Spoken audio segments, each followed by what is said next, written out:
कार्तिक मास से महात्म कथा अध्याय 2। भगवान श्री कृष्ण आगे बोले, हे प्रिय, जब गुणवती को राक्षस द्वारा अपने पति एवं पिता के मारे जाने का समाचार मिला तो वह विलाप करने लगी। हे नाथ, हे पिता, मुझको त्याग कर तुम कहाँ चले गए? मैं अकेली स्त्री तुम्हारे बिना अब क्या करूं? अब मेरे भोजन, वस्त्र आदि की व्यवस्था कौन करेगा? घर में प्रेम पूर्वक मेरा पालन पोषण कौन करेगा? मैं कुछ भी नहीं कर सकती। मुझ विधवा की कौन रक्षा करेगा? मैं कहाँ जाऊँ? मेरे पास तो अब कोई ठिकाना भी नहीं रहा। इस प्रकार विलाप करते हुए गुणवती चक्कर खाकर धरती पर गिर पड़ी और बेहोश हो गई। बहुत देर बाद जब उसे होश आया तो वह पहले की ही भांति करुण विलाप करते हुए शोक सागर में डूब गई। कुछ समय पश्चात जब वह संभली तो उसे ध्यान आया कि पिता और पति की मृत्यु के बाद उसे उनकी क्रिया करनी चाहिए जिससे उनकी गति हो सके। इसलिए उसने अपने घर का सारा सामान बेच दिया और उससे प्राप्त धन से उसने अपने पिता एवं पति का श्राद्ध आदि कर्म किया। तत्पश्चात उसी नगर में रहते हुए 8 पहर भगवान विष्णु की भक्ति करने लगी। उसने मृत्यु पर्यंत तक नियम पूर्वक सभी एकादशियों का व्रत एवं कार्तिक महीने में उपवास एवं व्रत किए। हे प्रिय, एकादशी और कार्तिक व्रत मुझे बहुत ही प्रिय हैं। इससे मुक्ति, भुक्ति, पुत्र तथा संपत्ति प्राप्त होती है।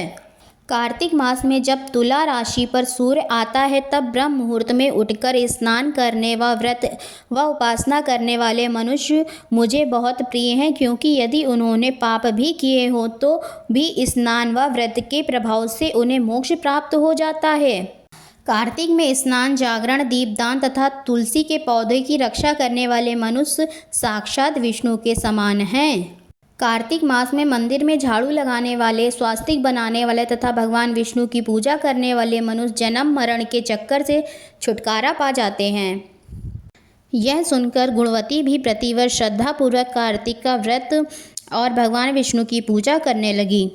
हे प्रिय, एक बार उसे ज्वर हो गया और वह बहुत कमज़ोर भी हो गई। फिर भी वह किसी प्रकार गंगा स्नान के लिए चली गई।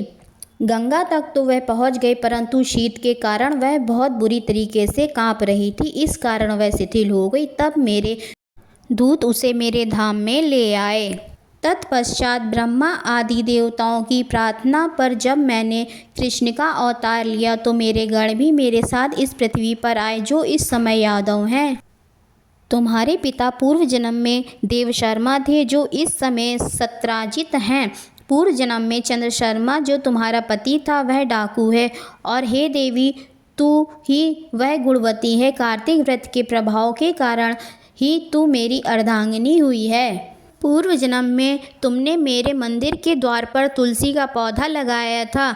इस समय वह तेरे महलों के आंगन में कल्प वृक्ष के रूप में विद्यमान है। उस जन्म में जो तुमने दीपदान किया था, उसी कारण तुम्हारी देह इतनी सुंदर है और तुम्हारे घर में साक्षात लक्ष्मी का वास है।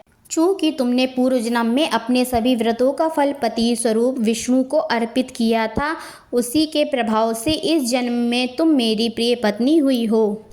पूर्व जन्म में तुमने नियम पूर्वक जो कार्तिक मास का व्रत किया था, उसी के कारण मेरा और तुम्हारा कभी वियोग नहीं होगा।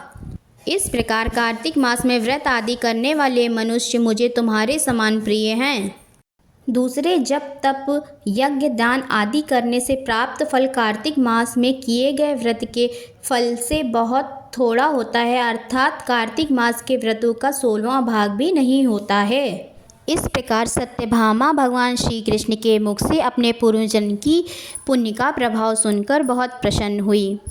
ओम नमो नारायणा, ओम नमो भगवते वासुदेवाय। आशा करती हूँ आप सभी को यह वीडियो अवश्य पसंद आई होगी। अगर आपको यह वीडियो पसंद आई हो तो प्लीज़ इसे लाइक करें, अपने दोस्तों के साथ इसे शेयर करें और हमारे इस चैनल को सब्सक्राइब अवश्य ही करें। राधे राधे।